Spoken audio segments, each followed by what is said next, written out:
A 50-point swing among Hispanic voters in a conservative Texas state Senate district is a big deal and a great sign. We'll go inside the numbers a bit.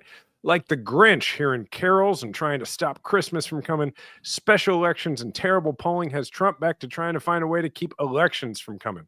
Also, a partial retreat by ICE in Minnesota. Welcome back to the podcast for the 54% of Americans who regularly vote for progress in every election and want to convince their friends and family members to join our majority. This is Majority 54. Well, great news coming out of Texas, Jason. Democrat Taylor Rehmet, a labor union leader and Air Force veteran, defeated Republican Lee Wambsgans, who is a conservative activist, who got the complete and total endorsement of Donald Trump just days before the vote. Rehmet won by 14 percentage points in a district that Trump won by 17. So it's a 32-point swing. And as you alluded to in the intro, the Hispanic vote seems to have flipped by a massive amount here. Jason, how much should we care about this as a midterm? I mean, a special election. It was on a Saturday. It was the only thing up. Like, are we overreacting to this? I don't think so. I think it's a measure. I think it depends on how we react to it, or at least what we draw from it, right? So there's two things here to draw from this. One, clearly enthusiasm to vote is in our corner, right? I mean, and there's no better way to measure that than, hey, we're going to have a special election on a Saturday where there's literally one race on the ballot. Who's excited to come vote? And clearly our side won that overwhelmingly. The other piece to this that I think is really important is the Hispanic voter piece. So I actually have a theory on this that I want to run by you, Ravi, which is that for a very long time, we have been treating Hispanic voters as this monolith, and it has gotten us into a lot of problems at times. Like in the last election, Hispanic voters basically said, hey, you know what? We're as concerned about costs as anybody else. And so Hispanic voters voted a lot like other persuadable voters. And now we have this assumption that would be very easy to make, which is that, oh, well, because of all of the problems that are being caused by the ICE crackdown all over the country, maybe that's why Hispanic voters are coming toward us. And I think that there's probably some truth to that, because clearly the Hispanic community is more severely and more frequently affected by this, because you're pulled over at a racial profiling, or you're at risk of it, or you have a relative or a friend or just somebody in your community, you know, who was a completely law-abiding part of the American life who was deported. Those are all possible. But I have a different theory to assert about the way Hispanic voters are voting and the way they're responding to polls, which is, I actually think it's possible that it turns out Hispanic voters in this country are the demographic that is most persuadable and therefore tracks the most like independent voters.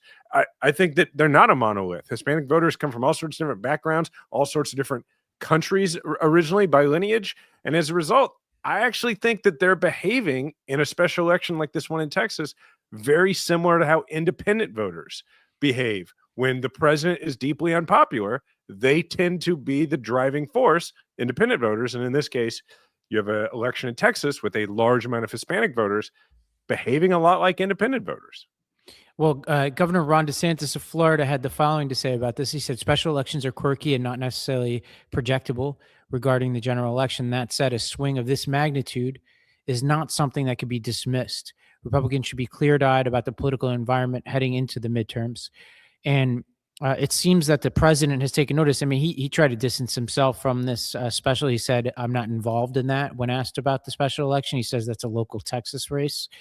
Now, this week, the Trump FBI took action in Fulton County and seized 2020 ballots. And notably, Tulsi Gabbard was on the ground leading that effort and apparently led some kind of conference call with Trump here on this.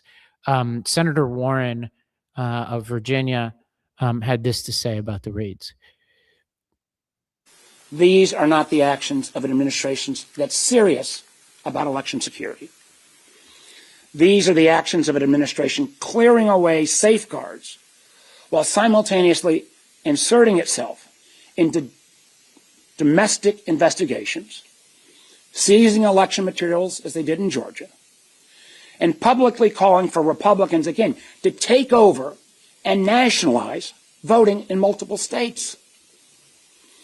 When you put all of this together, it is clear that what happened in Fulton County is not about revisiting the past. It is about shaping the outcome of future elections. And quite honestly, dismantling the very guardrails that were put in place to keep them free and fair. Yeah, man, sending the director of national intelligence to a conspiracy theory laden raid from a thing from 6 years ago is about elections. And as Senator Warner points out there, trying to lay the groundwork for future involvement by the FBI and by Tulsi Gabbard in elections is the kind of stuff that you regularly see in shows like The Night Agent or Scandal. And when you see it, as someone who has any legal training whatsoever, or somebody who has any experience in politics, you say, okay, well, that's fantasy. That's fiction. The idea, like, that's not what the intelligence community does.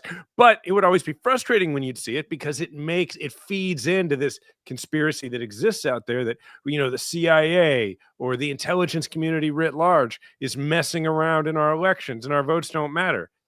But now, when you're actually sending the director of national intelligence to be in the shadows and running FBI agents at a totally bogus conspiracy theory raid in Georgia, it starts to feel real, and it is really frightening.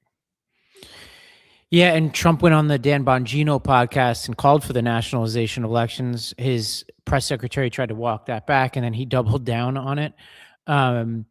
And, for the moment, Majority Leader Thune says he has no interest in this. But, as we know, like, the Republicans in Congress, like, they'll talk a big game, but if Trump calls, they'll answer. And it's worth, dwelling on Gabbard for a second here, because the Wall Street Journal this week published a report about a whistleblower complaint against Gabbard that, according to reporting, is so sensitive that it is said to be in a locked safe, and that the administration has been spending months trying to figure out how to inform Congress. Now, it seems like they're trying not to inform Congress, and the lawyer for the whistleblower this morning said that they're going to go straight to Congress if the administration doesn't inform Congress themselves. This whistleblower complaint is alleged to also implicate another cabinet agency as well, but we don't know what it is. Yeah, let's be clear. If this whistleblower complaint is damaging, and if it doesn't ensnare Trump or Miller or Vance or like a couple other people, Tulsi Gabbard is going to be gone. She's just not been a part of the Trump world long enough. They're going to have no problem casting her off. I want to go back for a second and talk about this idea of nationalizing elections, because I want people to understand exactly what it is that Trump wants, what he means when he says this, and why he's saying it. And in order to do that, we have to talk about this very common anxiety that understandably exists on the left, which is that there won't actually be elections, or that elections under Trump won't be real. The reason that I don't have to explain why people feel that way. Nobody trusts Trump at all, and he's in charge, and he seems to have immense power. The reason that, as things currently exist, and therefore the reason Trump wants to, quote unquote, nationalize elections, is because elections are administered not just at the local level, like at the state level, but in the vast majority of states, elections are administered at the county level. They're very local. And I don't just mean that from a legal perspective. I don't just mean, although it's true, that your county clerk or recorder or whatever, however your state refers to the local election official, that they have the legal authority to make decisions about elections in their jurisdiction. They do. But more importantly, they are physically administered at the local level. Ballots are distributed and collected and counted at the local level. County clerks have the authority to decide, things like how many polling places, where they're going to be, like a lot of authority. secretaries of state, I'm a former secretary of state, have, if you're a secretary of state, often a frustratingly small amount of power to actually physically administer the election. Okay, your secretary of state is not counting the votes. Your secretary of state is, for the most part, not deciding where the polling places are going to be, that sort of thing. That's done at the local level. So why does Trump want to nationalize elections? Because the other thing that happens at the local level is the voter rolls are kept at the local level, meaning the county level. So Trump wants, particularly in Democratic states, for the voter rolls to be kept nationally, because if the voter rolls are kept nationally, then there can be a national body that decides who is kept on those voter rolls and who is not. And they can look at how easily they decide who can be kicked out of the country, right? If that's the case, then that means that they can just decide you're no longer registered to vote.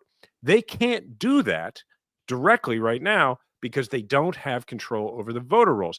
Even the Secretary of State in most states doesn't have control over the voter rolls, which is why you see them doing things like trying to extort the government of Minnesota to give them the voter rolls and to give them to DOJ so that DOJ can start challenging those voting rolls.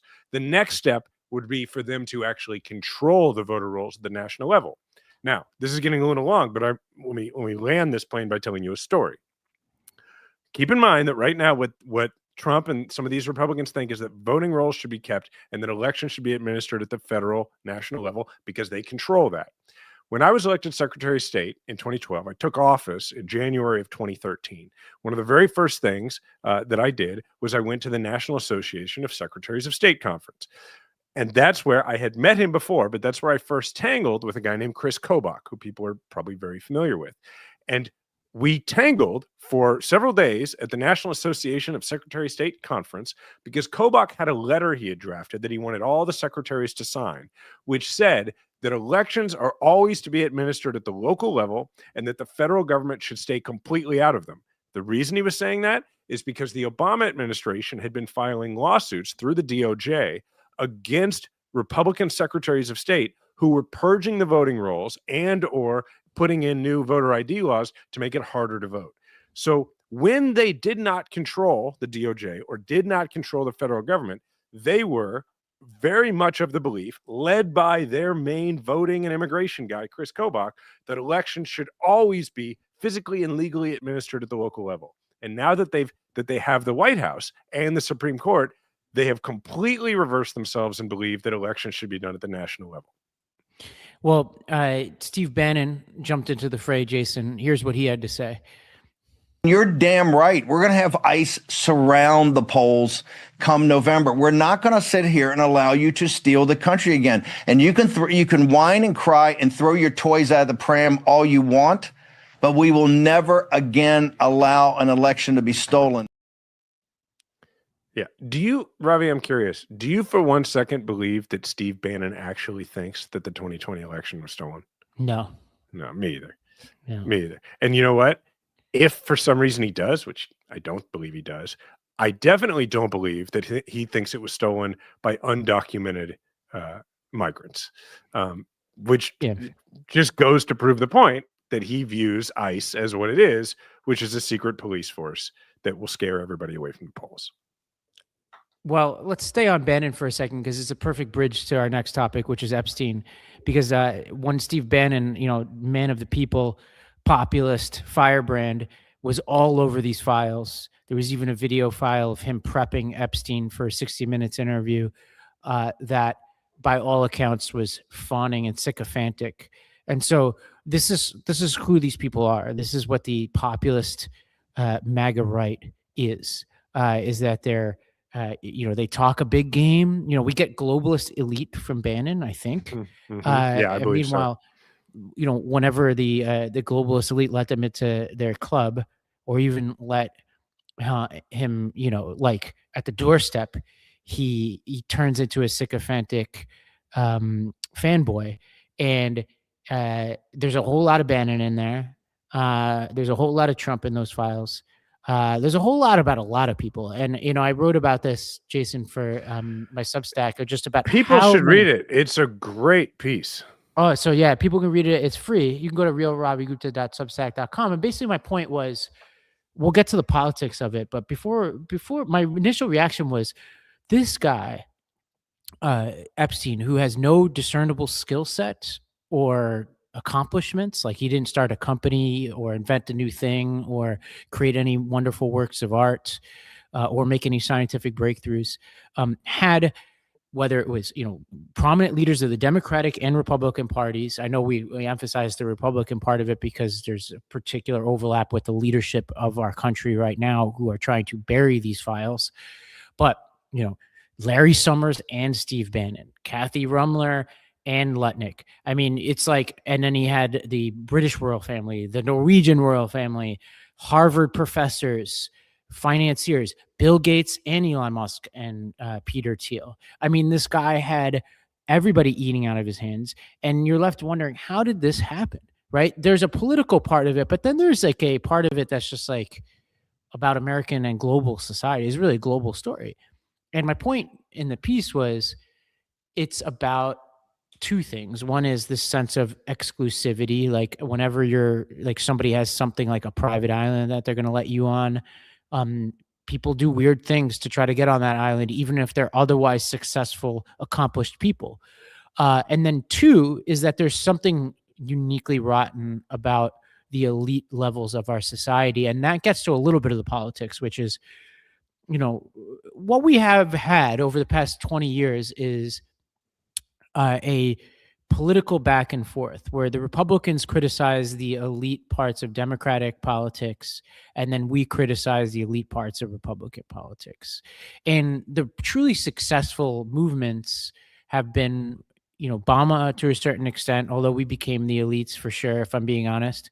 And then Trump, in a way, criticizing, when he first ran, criticizing just the elites. And I tend to think that there is both truth and good politics in painting a pretty broad brush on how rotten elite society has become. And I think in reading these files, as many of them as I could read, obviously nobody's read them all, it's just clear to me that there's something profoundly wrong at the highest levels of our society. That's my big takeaway.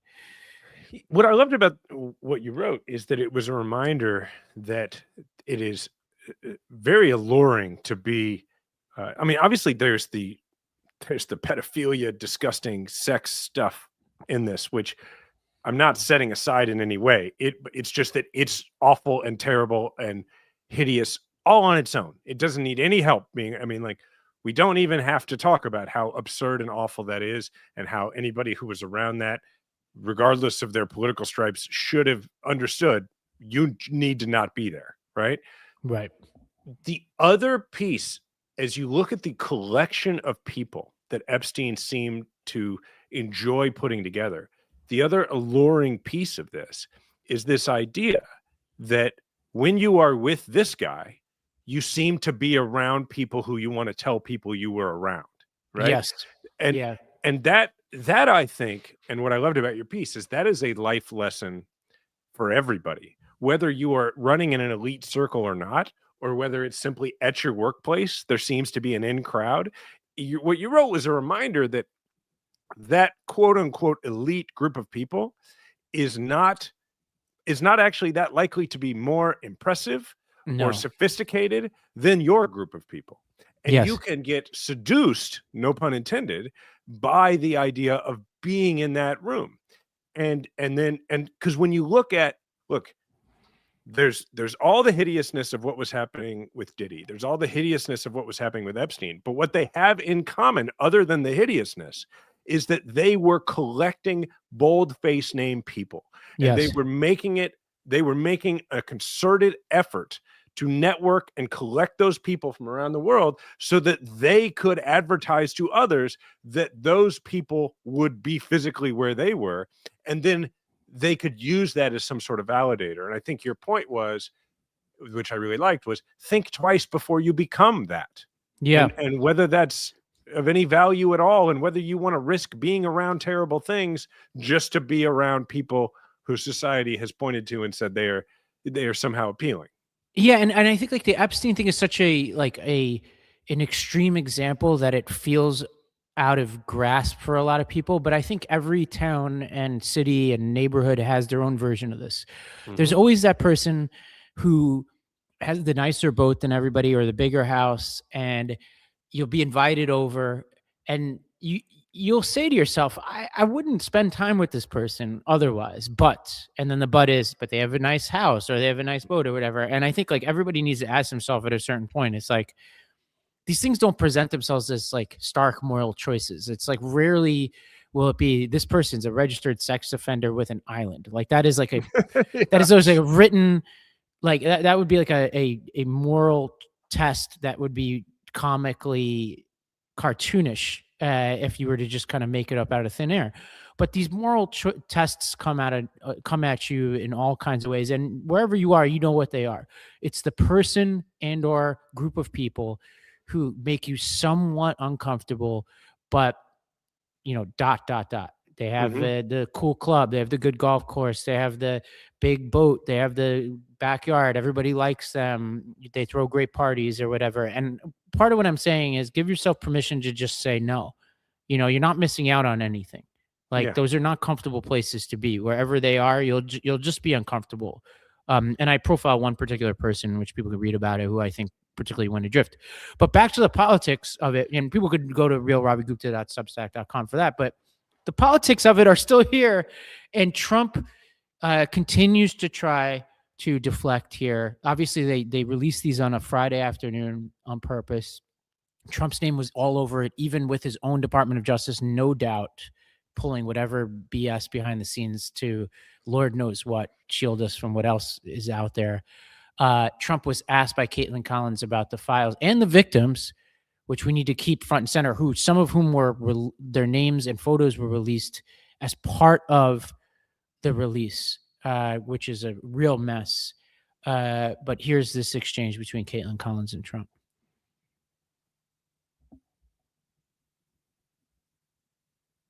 Maybe. All right, well, we can describe it in case we don't have it. Okay.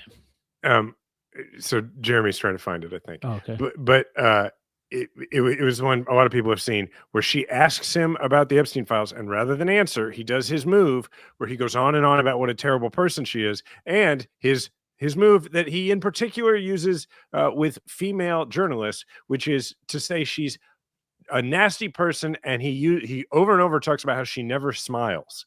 Yes. And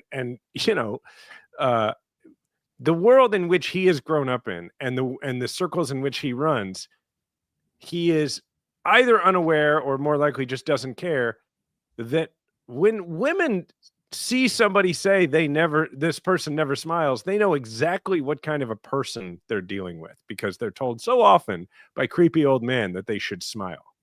Well, Jason, let's take a break. We'll talk a little bit more Epstein when we come back. Then we'll talk Minnesota. We've got the funding debate and shutdown debate. And we've got a massive story about Trump grift, which, I'm sick of saying would be the biggest story in an entire administration, but, fill in the blank. Let's go to break. I think I need to tell you about the first night I slept in Boll & Branch's signature sheets. I used to wonder how much of a difference can sheets really make, but the moment I settled in, I felt a deeper softness, breathability, and quality you can't imagine until you're surrounded by it. You see, Boll & Branch's signature sheets have a comfort and quality beyond imagination, woven by artisans with the finest 100% organic cotton. With a difference in craftsmanship, you can immediately feel these sheets are buttery soft to start and made to get softer with every wash. They're expertly delivered for breathable sleep, so you can add cool layers in summer and cozy essentials in the winter. And also, they're loved by millions of sleepers. Boll & Branch is available in over 25 colors, from cool blues to warm neutrals to deeply romantic purples. And they're yours to try with a 30-night worry-free guarantee. With Boll & Branch, I feel the quality immediately, and I'm personally sleeping longer and more comfortably now that I've switched. The wild part is that after every wash, they somehow get softer and softer. Boll & Branch is much better than my previous sheets.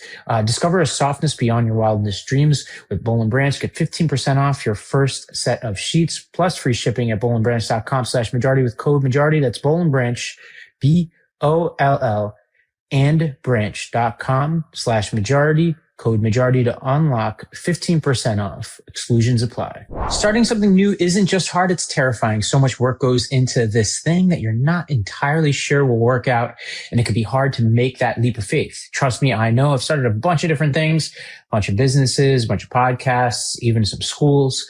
And I often ask myself, what if I make a fool out of myself? What if no one buys any of my products? Now, I know that I was right in believing myself and launching so many of those ventures, despite all the fears and hesitations. It also helps to know that you have a partner like Shopify on your side. And Shopify is the commerce platform behind millions of businesses around the world and 10% of all e-commerce in the US, from household names like Alo Yoga to brands just getting started. And get started with your own design studio with hundreds of ready-to-use templates. Shopify helps you build a beautiful online store that matches your brand style. So get the word out like you have a marketing team behind you. Easily create email and social media campaigns wherever your customers are scrolling or strolling.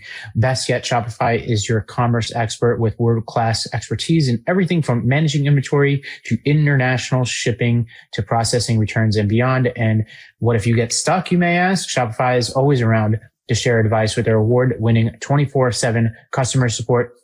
It's time to turn those what ifs into with Shopify today. Sign up for your $1 per month trial today at shopify.com/majority. Go to shopify.com/majority. That's shopify.com/majority. Just to tie a bow on this Epstein stuff, I mean, there's a lot we could talk about here, but and there's so many names in there. One thing I'm left thinking about is the victims and the fact that this thing was,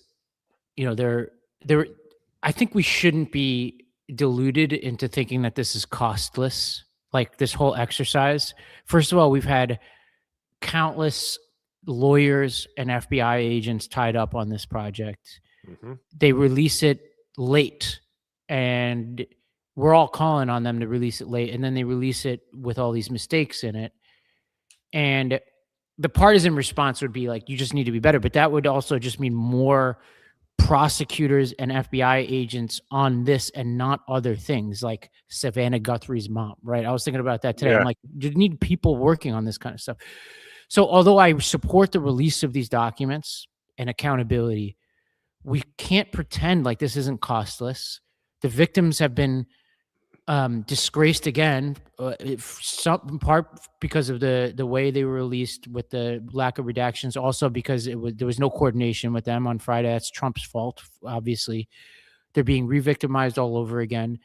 And the conversation is largely without them. It's about, look at Bill Gates and his STD allegation, and Musk wanted to go to the island and all that. And it's not, it's not really focused on them and justice for them enough. Never mind the fact that there are just random names in these documents, like clips, like Epstein's like assistant would send him news clips daily or whatever. So they're just names in there. So like they're like headlines and Instagram things, like blank person is in there. Like Russell Wilson's in there, I think, because he had somebody try to buy an airplane, and it somehow like his response was great. He was just like, his response was so different than the people who actually do have something to worry about and apologize for. He was just like, never met the dude, don't know anything about him, didn't know that's who I was trying to buy an airplane from. No, it was like all exclamation points. No, not me. No. There's just something obscene about the witch hunt aspect of this. And again, I support the release of it, but I think we really need to dig deep and kind of maintain the glee about all this, because it's just ugly. I think it's ugly, and it's a sad chapter in our history, and it sets a precedent that I'm not sure we have all grappled with, where prosecutors all over the country and forevermore will now have the Epstein precedent, where these things are going to be open file in more cases than is probably warranted, where people are going to be releasing information that's unsubstantiated and not connected to an actual indictment. And that is a really bad future for people, no matter where they are. Because there's going to be people listening to what you're saying, and they're going to unfairly accuse you of being like an apologist for the perpetrators here. And so let me add some nuance to what you're saying, because I think I think what you're trying to say is that while in this case, it is appropriate to out people who were dealing with this guy. And you're like, I don't think you're saying that it's not. You're not. Yeah, I like support the saying, release, to be right, clear. exactly. But it's not costless. It's not Exactly. costless. And so it's worth thinking about the precedent that it sets, in the sense that that old, legal saying, bad facts make bad law. That if you take a Yeah. case with unique facts, truly original, unlikely to be repeated facts, and you make precedent based on that, then there is going to be a cost to that. So what we have to keep in mind is that while anybody who was enabling Epstein in any of these ways absolutely should suffer a consequence for that, we shouldn't take that to then be in the future in your standard, random criminal case, that somebody who knew somebody who was engaged in criminality should therefore, when they have no responsibility or no account, they shouldn't be held accountable. So we have to be careful about the precedent we draw from what is the correct action here, which is to out the people like Bill Gates, who were clearly doing something wrong. But that doesn't mean that in some white collar criminal prosecution, in Milwaukee, that anybody who knew the guy who it turns out was embezzling money from some company, that their name should be in the paper because they bought a car from that person or something, Yeah. I mean, it's a delicate thing. A lot of sins got us to this point, to say it lightly, but we did get to a point where on a Friday afternoon, there's a dump of a gazillion documents that included photos of underage women and unredacted names. That's where we got to, right? And the number one most culpable person is Jeffrey Epstein, and not far down that list is Donald Trump. So I want to be clear about that. But we are in this very ugly situation, and I'm not sure anybody could tell you where we're going to go from here. I was reflecting on last night. Diana and I were talking a lot about the Epstein file releases and like just sort of the moral lessons to come from it, because it's one of those few stories, political stories, that, for instance, like, my 12-year-old son knows what the Epstein files are, right? And has questions about it and that kind of thing. And it got me thinking about something I sort of wandered onto recently that I was not that familiar with, and maybe a lot of other people are. I'm sure you are, given your family's history and involvement with Gandhi, but that is Gandhi's 7 social sins. And I came onto this, and it made me think about what you were talking about earlier in terms of like knowing when you're in a situation and it's sneaking up on you, and how to avoid that kind of thing. And so his 7 social sins, as a review for people, is wealth without work, pleasure without conscience, knowledge without character, commerce without morality, science without humanity, religion without sacrifice, and politics without principle. And I don't know, I read that and I thought, it's a good list. Yeah, I thought, like, there's so much there that explains so much of where we've gone wrong in all sorts of different sectors of our country, from politics to commerce to everything else. That I just found it really relevant to the moment.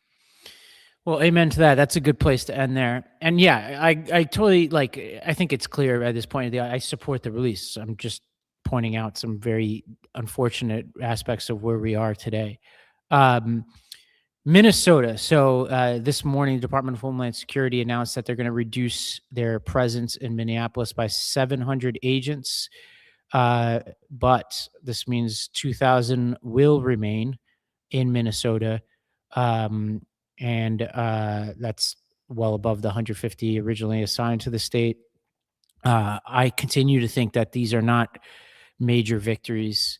I think we're so conditioned to be grateful for a de-escalation that we forget common sense sometimes. We don't have a real investigation into this murder, or the good murder, or all kinds of other horrible acts that are taking place in Minnesota and elsewhere, including people dying in detention facilities where we don't have video, and where there are suspicious circumstances all over the place, including some detainees who've suffered head injuries, where the The medical professionals won't sign off on a clean autopsy because they suspect foul play. Like, there's all kinds of crazy stuff happening all over this country. So I think we need to keep our standards high. Obviously, it's good that they're taking some of these people out, but I'm still rather alarmed by the lack of any culpability over what's happened in Minnesota and elsewhere. Yeah. Something I want to say, I mean, I totally agree. Something I want to say about it that I hope gives people a little bit of a feeling of hope, because I agree with you. We can't just look at a slight de-escalation and say, oh, they're hitting us less frequently in the face, so we're winning. But I do want people to know when rule of law is actually holding, because I think the public perception right now is that judges are issuing orders and all of those orders are being fully ignored by ICE. And that's not entirely true. And, I talked to a friend yesterday who, is close to all this and pointed some things out to me that I think are really important for people to know, which is that what's going on and has been going on in Minnesota over the last couple months is that there are so many of these, so many folks are being swept up, undocumented folks are being swept up, that in order to stop people from being deported before a judge has had any opportunity to look at something and stop it from happening when it shouldn't be happening, there are and I'm getting to the hopeful part, there are literally every night flights from Minneapolis to El Paso to put people in a detention center and then move them on as quickly as possible out of the country. And so what federal judges in Minnesota realized early on was that we need more judges in order to issue orders to stop these things from happening before people leave Minnesota. Because once someone has left Minnesota, it becomes much, much more difficult to actually force Department of Homeland Security to follow a judge's order, because they're like, hey, you know what? They're gone now. So what has been happening is that federal judges appointed by various presidents of both political parties, Democratic and Republican federal judges, have been stepping up from all over the country. And in reference to what you were saying earlier about, for instance, the FBI and the DOJ having to pause a lot of other parts of their docket in order to be available to the judges in Minnesota to issue orders stopping deportations. And they're having to do it immediately. And so what's been happening is judges, for instance, instead of giving the typical 30 days for the government to respond to a petition for habeas, they're giving the government 3 days. They're getting these cases immediately and they're saying no. And what was explained to me is that the reason that this is having to happen is because ICE knows that the people that they're, for instance, somebody who is like, heading to their asylum hearing and is about to be granted asylum, and then they pick them up just in time, that person is legally permitted to be in the country, and ICE knows it. So what ICE is trying to do is to get them out of the country so that then later they can be like, hey, you know what? Yeah, you can rule that they shouldn't have been deported, but, it's too late. And they know that that's going to happen. And so there's this huge pressure, as we know, from the Trump administration on, push down to ICE to hit quotas. And then what that's resulting in is that at the local level, ICE supervisors are trying to hit quotas for people being detained, knowing that some of those people they're going to be blocked by a judicial order from actually deporting those people, but they don't care because they've got their quota, which is above the other quota. And so just a shout out to federal judges across the country, Republican and Democratic, who are stepping up and saying, no, you're not allowed to get this person out. And they're having to do it really, really quickly. And in many cases, they are keeping people from being sent out. For instance, in the case of, the 5-year-old boy, Liam, and his father, who, the judge in Texas was able to get them sent back to Minnesota. And I would encourage people to go and read that opinion by Judge Barry, because it's really clear that he wrote it himself. It's really clear that he's pissed. He actually, at the bottom of the order, put a picture of Liam To drive his point home, he referred to it as the ill-conceived and incompetently implemented government pursuit of daily deportation quotas, apparently even if it requires traumatizing children. He quoted from the Declaration of Independence and was, appropriately condescending toward ICE. But I just want people to know that there are federal judges around the country of both political parties who are stepping up and making sure rule of law is followed to some extent. And that makes me feel good about our capacity for having elements of the government that will still try and slow or stop this stuff until we have different people in charge. Well, Trump continues to alienate previous supporters. Here is Andrew Schultz talking to Charlemagne on their podcast. And look, I know I had Trump on the podcast, and I'm aware. Explaining that. Man. No, but let me just clarify, because I think it is important to say, I know how I had him on the podcast, and so when I'm talking out about this, I'm not doing it to get people to be like, oh, he's a good guy or whatever like that, or trying to get anybody on my side. I understand that this is a horrific event that happened. I objectively want to talk about it. I'm not trying to win anybody over in this. You understand? You know the difference between right and wrong. There's a difference between right and wrong, and there's a difference between respecting and honoring the Constitution, the backbone of our country, and then completely shredding it. And this is completely shredding it. And now they're realizing that people have noticed it, and now they're trying to backtrack it.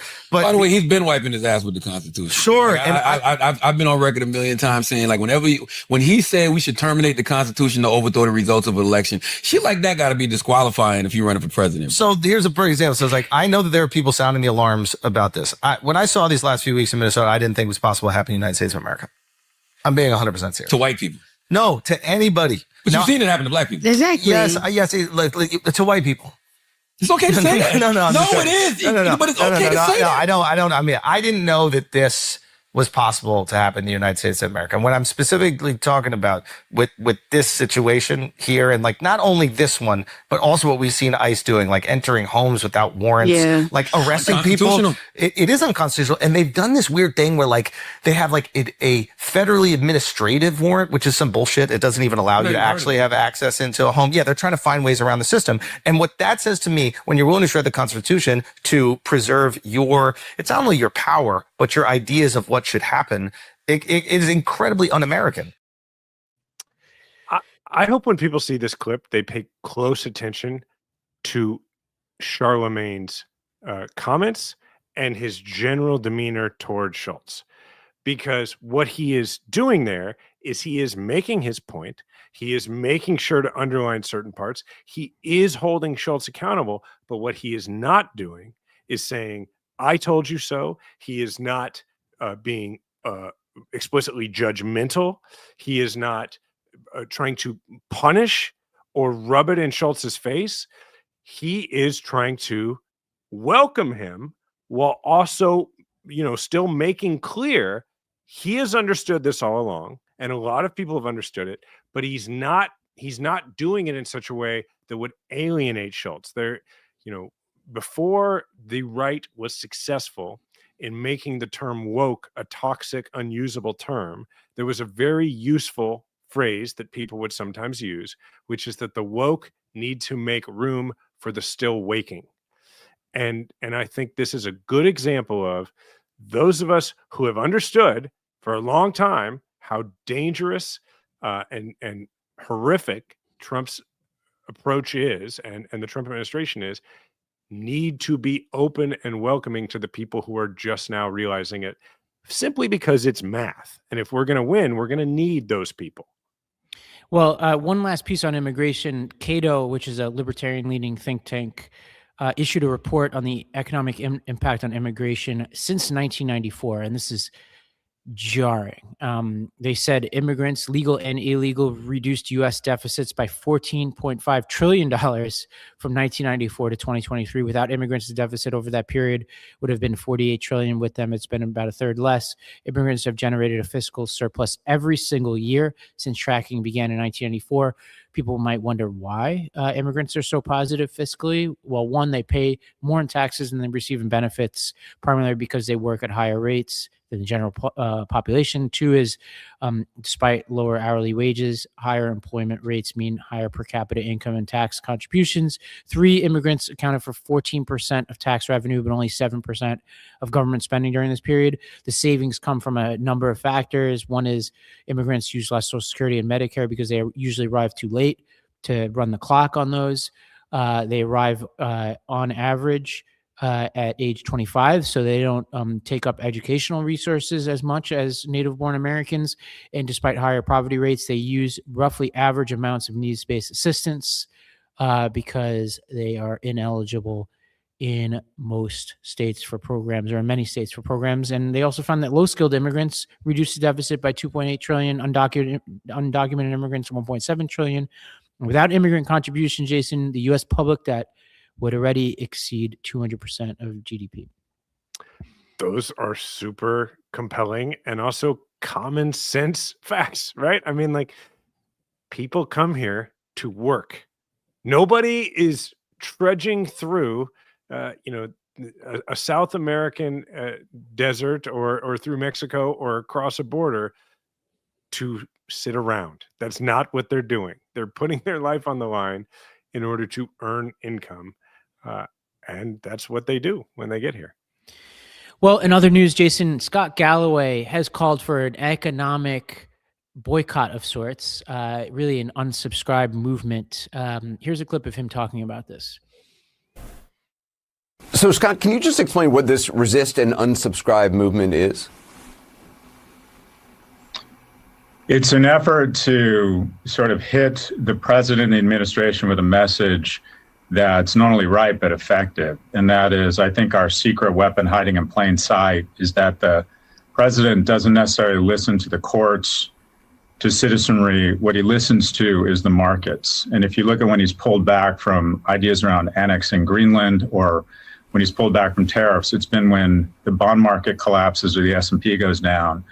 And if you look at the soft tissue of the market, it's around big tech and specifically subscription programs that are fueling big tech. And I'm trying to, or I think, Anderson, I've come up with the soft tissue where we can have the greatest impact with the least amount of consumer interference. And that is maybe going from 2 or 3 subscription LLMs to 1, from 5 or 6 streaming platforms to 1, 2 ride-hailing programs to 1. But I think that the president and the people he surrounds himself with, specifically big tech leaders that now account for 40% of the market, that the best way to send a message is through the markets and specifically through big tech subscriptions by canceling or pausing. Have you heard from any of the CEOs of companies that you're focusing on? So I think this is super smart, and he's pushing for this to be a February focus. And I went through, you can go to resistandunsubscribe.com and it can kind of walk you through how to go about this process. And I think he's right. I think, like, the one thing we know for sure that Trump and all of these people in his circles take seriously is their financial well-being and the markets. And after going through this process and unsubscribing to a bunch of stuff, it actually is a cathartic and a helpful experience anyway. Like, you go through these and you could say you're committing to cancel them for a month. And what will happen, I am sure of it, is you will find out you don't need these things. So you actually get a personal benefit from this as well. Yeah, I was super skeptical of this at first. It felt to me like a sort of very privileged, sort of protest. But the more I learn about it, the more I realize, like, well, that's okay if there are enough of us who are privileged to make an impact. Then I'm fine with. And what's the worst? To your point, what's the worst that happens? Probably you save a little money and time. Yeah, you find out, like, I'm going through this thing. I'm like, oh, when was the last time I used YouTube TV, which I'm paying $89 per month, and when I'm in Europe, they block it. I'm like, gone.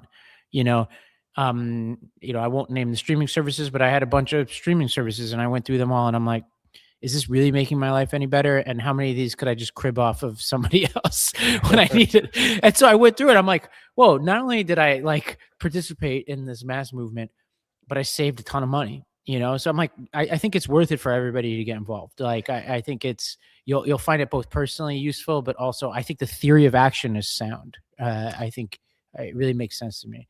Maybe we should start like a an auxiliary movement that's like, figure out a way to work around the protections and use your friend's stuff. Like, Yeah. get back to using your friend's Netflix if you possibly can. They've made it harder, but Not impossible, I've learned. Okay, the House passed a measure to end the partial shutdown. So they voted 217 to 214 to fund a large portion of the government. They've stripped away a portion of DHS funding. So the main funding is funded now through September, and they have until February 13th to decide on DHS funding. I understand that there are tough trade-offs here, but I just think that the Trump administration's complete disrespect of Congress and the rule of law, I think necessitate drastic action from Congress, and I think they handed away most of their leverage. And as ample Republicans have pointed out, they don't even need Democrats really to sign off on the DHS funding. They have so many different mechanisms to keep that funding, whether it's continuing resolutions or the already authorized money to expand ICE and CBP. I'm just dumbfounded by our inability to stand up for ourselves. You know what it drove home for me, though, is how enormously important the midterms are going to be. Because right now it's like very hard to figure out what leverage we actually have in Congress. And we all have, this show is, for the most part, it is about convincing people in our lives who have either voted for Trump in the past or are willing to vote for Republicans, but go both ways, or might be gettable to come to our side. But the other thing that we have to do is convince those who already agree with us to stay engaged. And right now, that's not hard to do in terms of keeping people, as we saw in the Texas election, keeping people enthused and upset. Certainly, it's not hard to keep people mad. What it is difficult to do right now is to keep people believing that things can change. Because the surest way for the folks who agree with us to fail to come through in the election is if they believe that nothing matters and that winning is impossible. That's what Trump and Stephen Miller and everybody else want us to believe. They want us to give up because we don't believe anything can happen. And this whole, what leverage do we have and what difference can we make, that comes up every time there's an opportunity to either fund or not fund the government, is a reminder that if we control the House, particularly if we control the House and the Senate, we can drastically change or at least limit the bad behavior of Trump 2 during the second half of this administration. Well, speaking of that behavior, 4 days before the inauguration, this is courtesy of the Wall Street Journal. Again, by the way, great, just all around great news reporting operation over there. 4 days before the Trump inauguration, lieutenants to Abu Dhabi's a key member of the Abu Dhabi royal family, who actually also runs their security apparatus, by the way, signed a deal in secret with the Trump family to buy a 49% stake in World Liberty Financial, which is the Trump company, for $500 million. The buyer paid half up front and steered $187 million to Trump family entities and $31 million to Wickoff. And what's interesting is there was no product at the time from this company. So that's a interesting investment for a company with no product. And actually, from what I understand, the sort of one thing that was closest to a viable product was actually stripped off and protected so that any revenue from that wouldn't go to the Abu Dhabi investors, which, I mean, they paid for nothing. Well, they paid for something. Yeah, right, exactly. Shortly after that, they got this massive 180. The U.S. had been blocking pretty much everybody, including the Emiratis, from getting these high-powered NVIDIA chips, and then they lifted that shortly after this. And the Emiratis are close with the Chinese, so this is a backdoor way to get the Chinese chips that Trump was already softening on anyway. So he essentially looks like he sold out our national security for personal enrichment. Bottom line. Yeah. Yep. I don't even know what to say about it. That's it. And I'll end us on Mehdi Hassan, who had I thought a helpful tweet. He says, as critical as I am of the media and the Democrats in terms of they're not standing up to Trump enough, I will also concede that it's not an easy job. In the past 48 hours, we've seen 1, Trump in the Epstein files with some crazy accusations, 2, a massive corruption story involving Trump, crypto, and the Emiratis, 3, Trump saying he'll use the government he controls to pay himself a $10 billion settlement. We didn't even get to that. So by Monday, they'll be forgotten. And there'll be another 3 scandals, maybe 5. Any of the stories I listed above would destroy a previous presidency. Those 3 together won't even dent Trump. And that's not including the Georgia election rate. I mean, you can go on. So this is what we're dealing with now. We gotta keep moving and keep our eyes fixed on this midterm election, because that is the most important leverage point we have. And if we win those elections, we get investigatory power, and that will be a critical step in holding these people accountable. Yeah. Okay, we did it in 55 minutes today. Did not think we were going to get there. No, me either. We were racing through that. Well, quick announcement. You've been a part of this at various points, but I have this fitness group called Squadra, where we now, I don't know, 7 years running now, have been running a fitness community where people form teams and compete against each other to have healthy habits, whether it's lifting certain, doing certain lifts or cardio workouts or nutrition and sleep and all that kind of stuff. So it's kind of like a color wars for fitness. And we're starting our new season, so people can sign up. You can go to joinsquadra.com. It's joinsquadra.com. And you could sign up. It's on a rolling basis. We're accepting new members, and the season will kick off in March. And we like to time it now because it's right when your New Year's resolutions are getting challenged, to put it lightly. So check it out, joinsquadra.com, and you'll get to the front of the line if you sign up now. I was in one of the early test groups, fully endorse this. It really is a great program. So you're in New Orleans? Yes, sir. Yeah. How's it going? What are you up to? It was cold for New Orleans for a while here, but not cold for like New York. I mean, it was like 32 degrees, which is very cold for New Orleans. But it's like every day is a parade. Like I'm in Yeah. I'm in a neighborhood that is like very much in the middle of things, and it's my second year in a row doing Mardi Gras here because I was here doing reporting last year, and I love the city. I mean, it's people love to talk. Everybody we talks here all the time. They want to know everything. It is one of the most distinct cultural cities in America, probably the most. Like the amount of ritual, routine, traditions, pride. Everything is so thick here. I love this city. I think it's just going to always be a central part of my life. I wouldn't be surprised if I moved here one day. Because you're not there for work right now. I'm doing a bit of work. Oh, yeah. Yeah, I'm doing a bit. I'm doing some revisiting of the reporting I did last year, but I have way more time than I did last year. Last year I was interviewing like 100 people over the course of 2 months, so I was pretty packed. Whereas now I have way more time to experience the city. I wanted to come back because I had a really good feeling about it. I've been here so many times, but I had such a good experience last year, but I felt like I didn't really get to dig in deep. And now I'm digging deep, and it's on my short list of places other than New York I could see myself living in the United States. I love this place. And I know people in New Orleans don't feel this way, but if you're coming from other cities, it is quite affordable, which is rare for a city of this kind of cultural significance. So how are you guys doing out there? Did you guys cancel school? School was canceled for a day last week, I think, and now it's warming up again here. It's going to be like in the 50s tomorrow, and then a little bit, actually, even in the 60s this weekend. Diana and I got away this past weekend to Mexico for 3 you were days. somewhere tropical. I was wondering if that was just rehashed Hawaii. You guys are just living it up now. I tell you what, man. I mean, I'm about to. Usually you're the one who says things on here that are like not at all relatable. So I'll take my turn at it, which is that, I don't know how much of the audience is really familiar with Diana, although her following is on some platforms much larger than mine now. So I guess maybe increasingly so.